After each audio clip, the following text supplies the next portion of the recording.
It is one of the biggest purchases you can make, buying solar, and you want to do your homework. I'm Christelle Bell with the right questions to ask for your solar installation.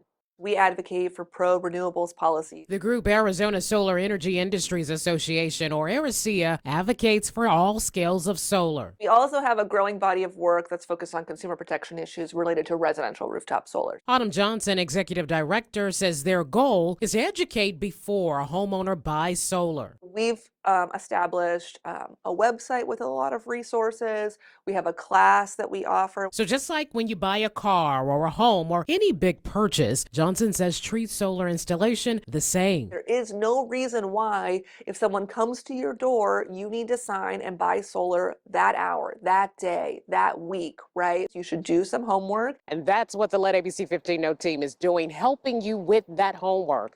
I asked Johnson, what are some of the biggest misunderstandings about solar installation?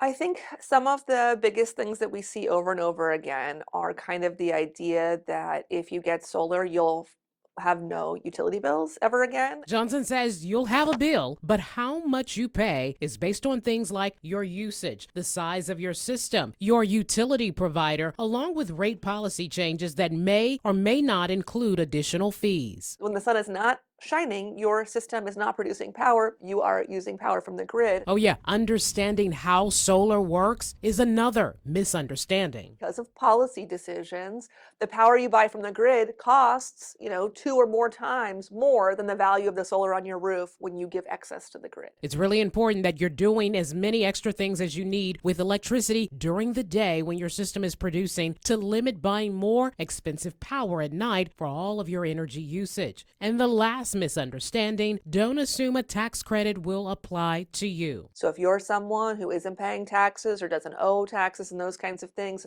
you're not filing, that is not going to be something that's going to benefit you. All right, so here are a few questions to ask and some things you need to know on the front end of your solar installation. What's the cost of the system? And get as accurate of information as you can for your expected bills going forward. Also, when will you start paying? And then know when will you have to start paying on the solar versus when you're going to start seeing a reduction in your bill. And who's actually doing the installation? Because the company handling the sale may not be the same as the installer. Want to know more about classes, resources, and other tips for solar installation? We've got you covered. Go to abc15.com/consumer for more. I'm Christelle Bell. You got a consumer problem? Let ABC 15 know.